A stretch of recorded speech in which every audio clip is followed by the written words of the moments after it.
Olá, seja bem-vindo a mais uma entrevista especial no canal Empreender e hoje a gente vai conversar sobre microfranquias. Esse mercado cresceu 12% no ano passado em comparação a 2021. E para conversar com a gente sobre esse tema, o nosso convidado hoje é Erlon Labati, que é especialista em franquias. Erlon, muito obrigado pela sua participação aqui com a gente e seja bem-vindo. Eu que agradeço, é um prazer sempre falar sobre franquias e ainda mais poder conversar com vocês aqui. Realmente é um prazer enorme para mim. A gente que agradece. Erlon, em 2021 o setor de franquias conseguiu acumular um faturamento de 185 bilhões de reais, um pouco mais que isso. Em 2022 esse número saltou para 211 bilhões de reais. Esse crescimento aconteceu devido a quê? Dá para especificar? Legal. Realmente, a gente vê que o mercado de franquias é um mercado sempre muito forte, muito pujante, né?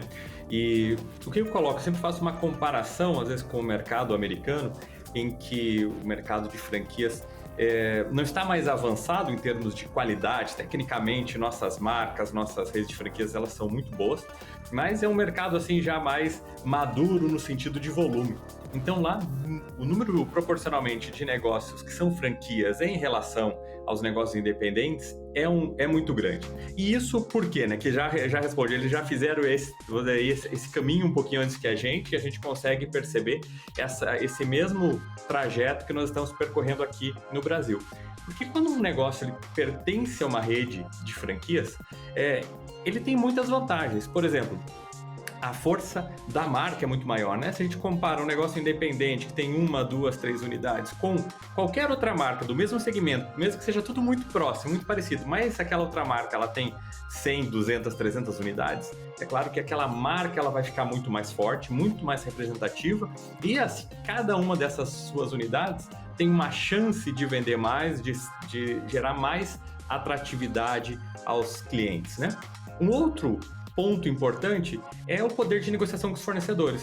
A mesma comparação, né? Quem empresário está negociando, né, a compra ali de copos personalizados, por exemplo, para sua marca, ele vai comprar uma quantidade. E normalmente essa pessoa escuta, né? Puxa, se você comprasse 10 mil unidades, eu conseguiria um preço muito melhor, uma condição muito melhor. Só que, puxa, o que ele vai fazer com 10 mil unidades? E quando você está numa rede de franquias, essa negociação acontece em nome da rede.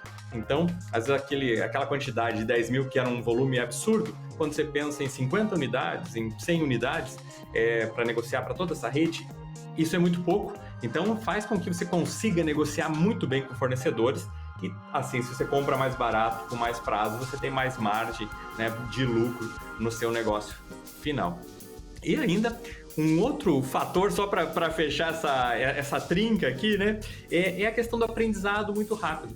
Quando você está sozinho também, você tem uma dificuldade, puxa, como que eu vou fazer isso? Como que eu vou resolver? Quando você está numa rede, você tem várias outras unidades iguais às suas, então alguém já passou por aquele problema, alguém já resolveu aquele problema e a gente consegue aprender muito rápido.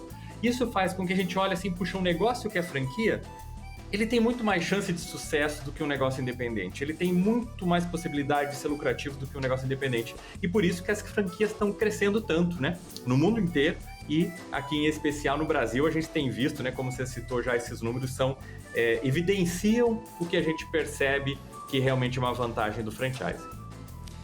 Erlon, esses números são da Associação Brasileira de Franchising e eles também colocaram que em 2022 o número de encerramento de operações de empresas que fecharam permaneceu em 6%. É considerado um número bom.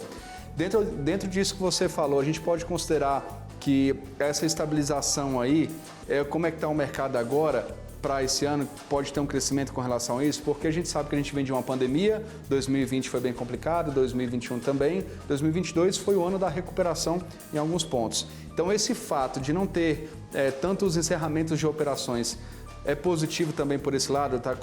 As micro franquias estão conseguindo se manter? Perfeito. A gente vê a nossa discussão, né, no mercado, é que o pior aí já passou, né, com essa pandemia, esses 2 anos de pandemia. Então, quem enfrentou isso aí né, são sobreviventes e a gente vê que o mercado, mais uma vez, né, o franchising saiu muito bem, se mostrou muito resiliente, né? Então, você trouxe muito bem que o número de fechamentos acabou ficando estável. É natural, né? Como em todo tipo de negócio, existem riscos, existem mudanças de estratégia da pessoa, de vontade, enfim, existem vários fatores que levam ao fechamento de unidades. Mas se a gente colocar dentro do percentual total, né, o número de unidades que no mercado de franchising fecham, eles são realmente um número muito pequeno, muito baixo, comparando com os negócios independentes. E como a gente já passou pela pandemia e esse número não aumentou, né, não teve esse aumento expressivo, a gente vê, puxa, isso com ótimos olhos, que agora realmente é um momento de crescer. 2022 já foi o começo da retomada e agora essa 2023, a expectativa de todo o mercado é a consolidação, né, dessa retomada de crescimento.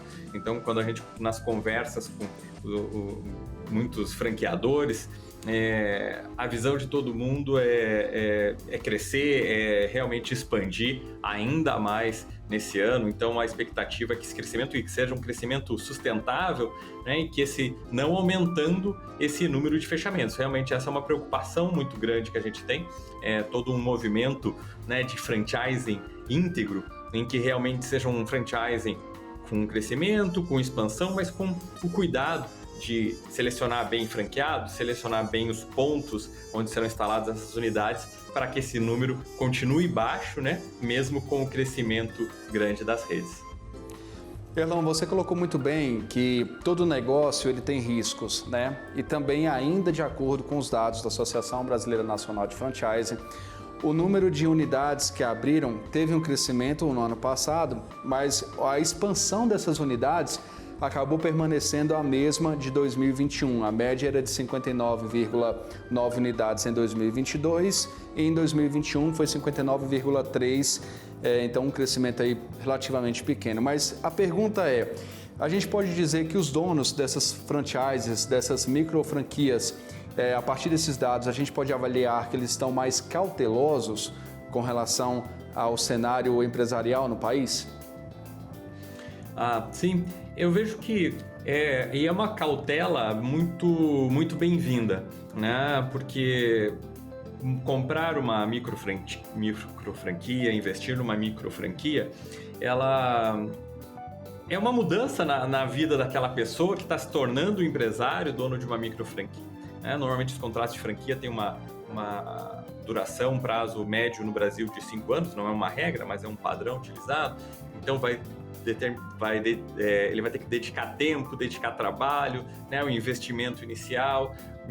Então a sua vida vai mudar. Então, para tomar essa decisão, a gente espera realmente que ele seja, né, que essa pessoa seja cautelosa, ela escolha bem, ela não seja tão, né, não invista, não compre, não dê esse passo só na empolgação.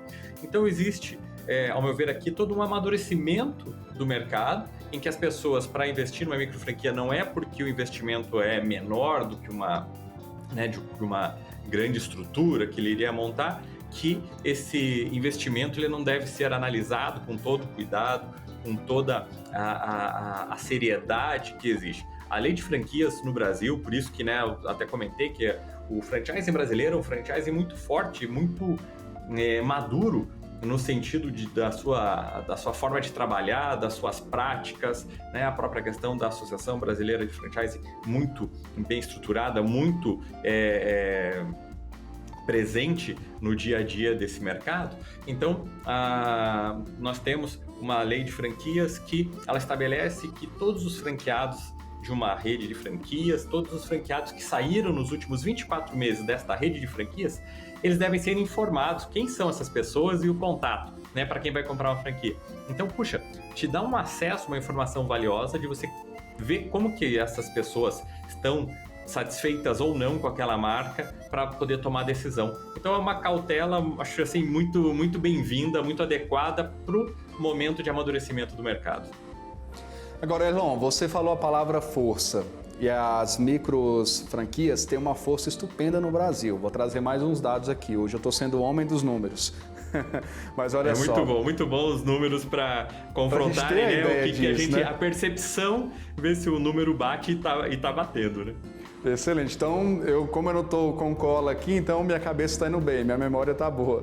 Deixa eu te falar, em 2021 foram criados 1.400.000 postos de trabalho a partir das microfranquias, das franchises, e em 2022 esse número foi para 1.589.000. Então, a gente tem que levar em consideração essa força e respeitar as pequenas franquias, né? Afinal de contas, geram postos de trabalhos aí importantes para o país, principalmente nessa fase de crescimento econômico, né? Muito relevante né, esses números e essa tua observação. Realmente é uma força, imagine, muito grande, que tem um impacto social, né, como você falou, esses postos de trabalho gerados, e ainda mais em que a gente vê que tem muitos postos de trabalho que, independente da situação, eu coloco, né, de uma situação de crise econômica, enfim, a própria questão da tecnologia, né, vem substituindo algumas funções, algumas atividades que grandes empresas às vezes não precisam mais, porque, né, tem um robô, tem um software que substitui. E, puxa, e onde que essas pessoas vão trabalhar? E as microfranquias vêm com uma grande demanda de pessoas, de gente para trabalhar, então oferecendo oportunidade de trabalho. Sabe, um ponto interessante para quem às vezes está começando a olhar para as microfranquias agora de uma forma mais recente, é que, né, antigamente até se olhava meio, puxa, negócio pequenininho, franquia, né, de uma, assim, sabe, olhando meio de lado, será que esse negócio faz sentido? Será que essas microfranquias fazem sentido? E hoje a gente vê uma consolidação, né, realmente a força das microfranquias, eu vejo que não é uma moda, mas sim uma tendência de crescimento cada vez maior, justamente porque a gente tem uma demanda de pessoas que precisam trabalhar, pessoas que precisam empreender, né? E que não são investidores, que só assim, puxa, eu tenho aqui 1 milhão e vou colocar num negócio. E assim, puxa, eu preciso colocar nesse negócio que vai ser a minha forma de ganhar minha vida, vai ser a minha forma de trabalhar, de sustentar a minha família, né? E de gerar emprego para outras pessoas. Então, realmente é uma força que não pode ser de maneira nenhuma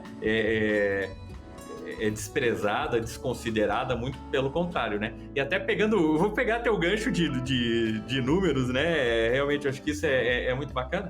Se a gente olhar proporcionalmente o crescimento dos formatos de franquia tradicionais, né? Os tradicionais seriam aqueles que têm investimento maior. Até só para alinhar, né? A gente começou, né, tratando já de microfranquias, mas microfranquias são aquelas que têm um investimento inicial até R$105 mil, né? Então podem ser, se tiver 20 mil, 30 mil, 50, 90, 100, até R$105 mil, ela é considerada uma microfranquia. Então, diferente de uma franquia que a pessoa vai ter que investir 300, 500 mil reais, mas elas são muito representativas porque normalmente, né, quem vai investir está colocando ali esse investimento para trabalhar, para viver desse mercado. Então, e é muito importante também já aproveitar e que eu estava falando dos dados, né, que o crescimento então dessas microfranquias proporcionalmente ele foi muito maior do que as franquias do modelo tradicional, que a única diferença, a legislação é a mesma, né, as regras são as mesmas, a única diferença é que no modelo tradicional os investimentos são maiores e podem ser até muito maiores. Então aqui, quando a gente vê, puxa, a gente abriu falando que todo o franchising está crescendo, mas as microfranquias estão crescendo muito mais. E aqui tem um molho, né, nesse crescimento, que é o seguinte, tanto franquias, né, que sempre foram no formato tradicional, com investimentos de 300, 400, 500, 600, 700 mil reais, começaram a ver, puxa vida, para uma cidade, às vezes, com uma pequena população, não cabe um franqueado fazer um investimento desse tamanho. Então eu vou criar um modelo de microfranquia para entrar naquela cidade. Naquele bairro não cabe instalar uma estrutura que a pessoa vai precisar investir 700 mil reais, mas cabe se uma estrutura menor, um formato né, mais enxuto, num formato container, num formato quiosque, num formato home base. Então, franquias tradicionais começaram a oferecer também a possibilidade de micro franquias.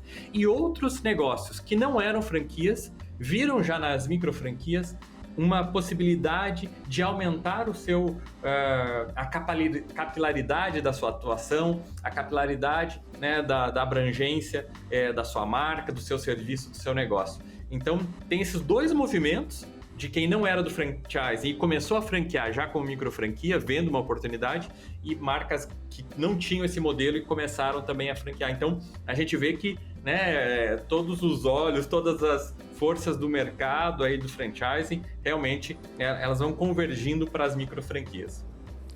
A realização de um sonho, né? Afinal de contas, tem muita gente que não tem um capital grande e quer investir em micro franquias, e esse é um caminho bom para quem não tem um capital muito grande. A gente vai agora para um breve intervalo e na volta a gente vai continuar conversando na nossa entrevista especial sobre micro franquias. Continue ligado com a gente volta já.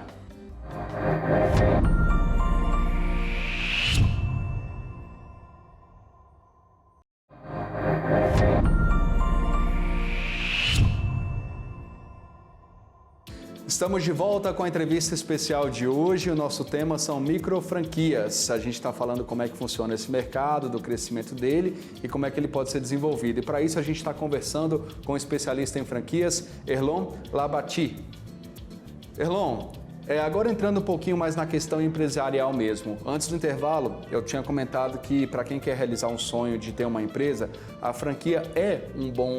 micro franquia é um bom caminho para quem não tem um grande capital. Afinal de contas, com um pouco mais de R$5.000, você pode conseguir ter uma franquia dessa pequena. Você acredita que isso tem a tendência a crescer em 2023?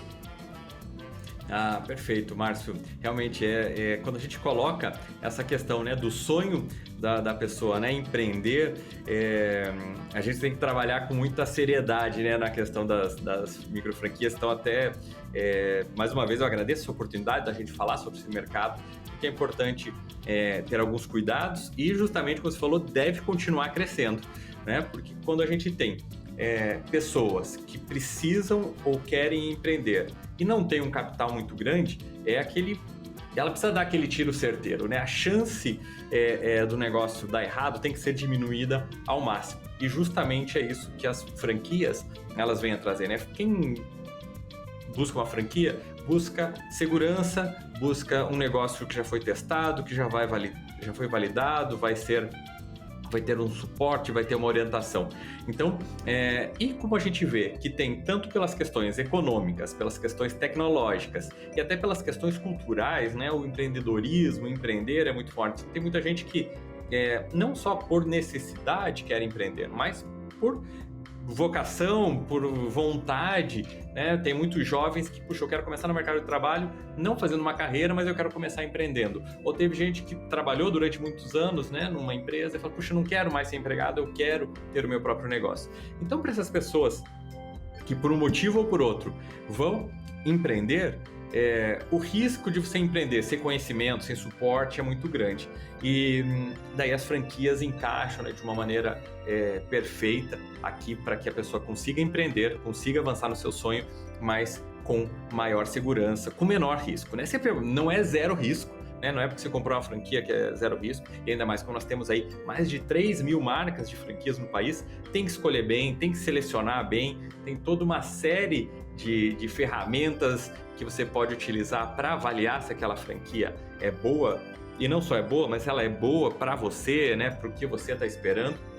Então, como tem toda essa movimentação de gente querendo empreender e a franquia ela é uma oportunidade para a pessoa empreender com menor risco, a tendência é que elas continuem crescendo. A expectativa, né, as projeções que a gente faz são realmente no sentido de que 2023 elas devem continuar crescendo e assim continuamente, né? Nos próximos anos devem continuar crescendo esse movimento de micro franquias aqui no país. Agora, é importante a gente focar nesse ponto com relação ao risco mínimo, né? Toda empresa tem seu risco, pode ser que não dê certo, faz parte do processo. Agora, Erlon, existe alguma forma de quem for investir nesse tipo de negócio, em micro franquias, conseguir reduzir ao máximo o risco de falir, de não dar certo? porque é aquele ponto que eu vou reforçar mais uma vez. Normalmente, quem escolhe esse tipo de negócio tem um capital ali contadinho para isso. Normalmente, se ele perder aquilo, vai ser difícil de recuperar e até de abrir outra empresa. Então, para tentar diminuir esse risco, o que ele deve fazer? O que empreendedor ou empreendedora deve fazer para conseguir deixar esse risco mínimo possível? Como que ele pode pesquisar para entrar na micro franquia correta? Legal, realmente isso é muito, muito importante, né? Tem uma questão, a gente está falando de negócios, mas tem essa questão por trás do negócio que é a vida da pessoa e realmente, né? Às vezes um tiro errado, né? Nesse sentido, uma escolha errada pode prejudicar bastante a pessoa, ter dificuldades para se recuperar. Então, vamos lá, como a gente você trouxe vários dados da Associação Brasileira de Franchise, um bom indicativo, né, um bom ponto de partida é analisar se essa franquia ela é associada à BF. Não é obrigatório, tá? Não quer dizer que, puxa, se não for associada, não quer dizer automaticamente, puxa, então não é uma boa franquia ou que ela está fazendo alguma coisa errada. Mas quando a gente começa olhando para franquias que são associadas, a gente sabe que já teve, pelo menos, uma avaliação, né, pela associação da documentação, se aquela empresa tem os documentos obrigatórios por lei, se aquela marca ela está devidamente ali registrada ou com possibilidade de registro. Então a gente já faz um primeiro filtro. Um outro aspecto é a questão da COF, tá? Então a COF é a Circular de Oferta de Franquia. Esse documento é obrigatório que você que quer investir numa franquia, antes de você assinar o contrato, antes de qualquer compromisso, antes de você pagar qualquer valor para aquela franquia, que você tenha acesso a esse documento. E esse documento tem uma série de informações que a lei define o que deve estar lá dentro. Então, por exemplo, quais são as taxas, quais são as multas, qual é o histórico daquela empresa, como está a situação das marcas daquela empresa, quais são os franqueados atuais, os franqueados que saíram da rede. Então tem uma série de informações valiosas que eu vejo que muita gente, às vezes naquela empolgação, e como você comentou, né? Será que o pessoal está mais cauteloso? Está mais cauteloso, deve estar cauteloso, que é, puxa, eu recebi a COF, deixa eu ler. Claro que quem quer empreender, quer começar, às vezes, puxa, eu quero começar mão na massa, né? Começar a trabalhar, começar a vender. Puxa, mas não vamos ter essa pressa e vamos sim ler esse documento. Então, se você não sabe ainda, quem está acompanhando, está pensando em comprar uma franquia, você já sabe, pede a COF, né, para essa pessoa. Então, o que a gente vê? Às vezes tem empresas que falam, puxa, não, a gente não trabalha com a COF, né? Então, o que acontece? Aí já me acende um sinal amarelo, um sinal vermelho, porque a lei de franquias no Brasil determina que para você vender uma franquia é obrigatório a COF. Né? Não é obrigatório ser associado à BF, apesar de eu achar que é benéfico, é positivo, tanto que, né, recomendo como um dos primeiros filtros aqui essa análise, se é uma franquia associada ou não. Porém, a COF não é opcional, então é obrigatório que ele te entregue aquilo. Então, se ele falar que ele não entrega a COF, opa, você já foge. Na COF também tem que ter o balanço dos 2 últimos anos daquela empresa franqueadora. Então você tem que analisar aquilo ali, puxa, será que essa empresa é saudável? Porque às vezes pode ser uma empresa que ela não deu certo, ela está quebrando e você tem acesso a exigir essa documentação e às vezes as pessoas, por falta de conhecimento ou por empolgação, acabam não pedindo. E já falei lá, mas vou reforçar aqui a questão, né, desses contatos de quem são franqueados, quem são ex-franqueados. Tenha realmente o esforço de falar com essas pessoas para ter esse feedback. Puxa, como que tá? Você se arrependeu? Você está feliz? Você está satisfeito? Você vai comprar mais uma unidade? Então não fale com uma pessoa só, procure falar com várias pessoas, porque às vezes tem uma pessoa que está insatisfeita, mas tem várias outras que estão satisfeitas, né? Você tem que ter essa análise crítica. E o terceiro ponto que eu colocaria aqui como fundamental é a questão da análise financeira do negócio. Normalmente a franquia vai dizer, olha, você vai investir 20 mil reais e você vai ter um lucro de 10 mil reais por mês, ou você vai faturar 1 milhão por ano, né? Tem muitas propagandas assim. Puxa, mas o que significa faturar 1 milhão por ano? Porque faturar é uma coisa, agora quanto que eu vou ter de lucro? Quanto que efetivamente vem no meu bolso? Então você tem que fazer essa análise dos dados de uma forma mais apurada para você saber, puxa, quanto que é a estimativa de vender, quanto que é a estimativa de sobrar efetivamente de lucro no seu bolso no final de cada mês e se essa conta fecha na sua região, porque vocês falam, olha, você vai ter que ter 2 funcionários, você vai pagar R$ 1.500 por mês para cada um. E às vezes na sua região, é uma região, às vezes, né, uma cidade grande, muito populosa, fala, puxa, aqui com R$ 1.500 eu não consigo, aqui a faixa de salário para esse tipo de função é maior. Então você tem que ir adaptando, atualizando aquela planilha, né, que é o chamado plano de negócios, que toda franquia, quando você vai comprar, você tem que analisar o plano de negócios para atualizar para a tua realidade, para a tua região, para o teu momento, para ver se aquela conta, né, você aplicando hoje, realmente seria uma conta boa para você investir o seu dinheiro e ter um bom resultado financeiro no final de cada mês. A gente não pode esquecer que faturamento é um número bonito, né? A empresa fala, você vai faturar 1 milhão por mês, o cara pensa, pô, mas tem que lembrar que se ele faturar 1 milhão, mas tiver 950 mil de gastos, como é que ele vai ficar, né? Não vai conseguir fechar essa conta. Erlon, olhando agora um pouco do outro lado, a gente está falando de quem quer adquirir uma micro franquia e agora eu quero falar um pouquinho sobre quem tem uma micro franquia, porque existem responsabilidades com aqueles que adquiriram a marca, né? Então, por exemplo, se eu estou oferecendo a minha marca para alguém, eu tenho responsabilidades também com relação a isso, né? Porque é menor ou que a marca não é tão conhecida que se torna tudo mais leve, né? Perfeito, né? Exatamente. A gente tem que tomar muito cuidado, né? Porque esse termo, às vezes, micro franquia, pode dar uma impressão de alguma coisa, né, mais leve, com menos responsabilidades, e não é nada disso, é a mesma lei. Então, é a Lei 13.966/2019, é uma lei até certo ponto recente, né? Ela é uma reedição da primeira lei de franquias, que era lá de 94. Então essa lei começou a vigorar aqui em 2020, e ela vale para micro franquia, para franquia tradicional, para franquia de quiosque, para franquia de tudo. Qualquer franquia ela tem que obedecer àquela lei. Então quem é o dono, né, de uma marca que tem uma micro franquia, né, quem é o franqueador de uma micro franquia, tem sim essas responsabilidades, né, de prestar o suporte, o apoio, o treinamento, todo o esforço possível, eu coloco, né, para o sucesso do franqueado. Ele não pode simplesmente deixar ali na mão do franqueado, né, a deriva, porque senão não faz sentido aquela pessoa ter comprado a franquia. Ele justamente comprou a franquia para ter esse suporte, essa orientação, marketing, enfim. Então, quem quer franquear o negócio, quem já é um franqueador, mesmo que seja micro franquia, deve estar ciente da sua responsabilidade, não responsabilidade pelo lucro, né? Tem gente que também fala, puxa, mas e se o franqueado ele não tiver lucro? A gente não tem a responsabilidade como franqueador pelo lucro, mas sim responsabilidade em oferecer um modelo de negócio que faça sentido, é aquele modelo de negócio que ele vai faturar, né, 200 mil e vai ter condições efetivamente de sobrar 40 mil, por exemplo, de lucro efetivo no bolso. Puxa, funciona, isso aqui dá para acontecer, já aconteceu com outras unidades. Eu tenho essa obrigação de oferecer um modelo de negócio que ele pode efetivamente funcionar e de dar toda a orientação, suporte, treinamento para que o franqueado possa buscar esse resultado, ele possa conseguir isso. Então, eu tenho que cuidar também, proteger minha marca, proteger os padrões, porque se um franqueado está fazendo uma coisa muito fora do que a gente espera como padrão da marca, ele está prejudicando todos os outros franqueados, né? Quando a gente vai numa marca conhecida, você fala, eu vou porque aqui é franquia, eu sei que é padrão, sempre vai ser igual, sempre vai ter a mesma qualidade.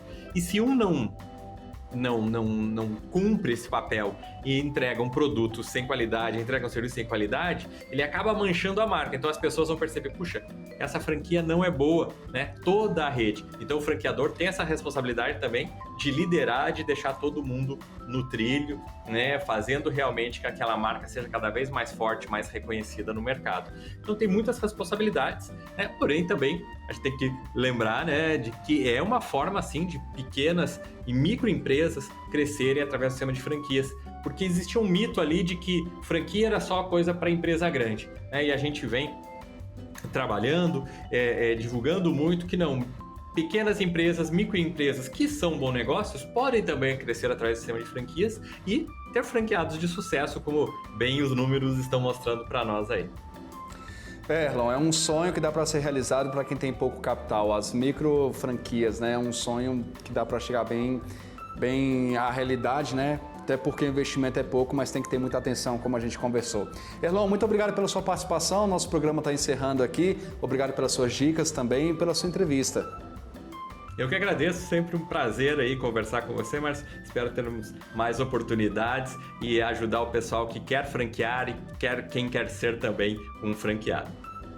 Muito obrigado, até mais. E para você que nos acompanhou hoje, a nossa entrevista especial foi sobre micro franquias. Se você não conseguiu acompanhar tudo, pode ir no nosso canal no YouTube, é canal Empreender. Lá vai estar a entrevista completa. Continue ligado com a gente aqui no canal Empreender, onde assistir já é um bom negócio. Até mais. Tchau.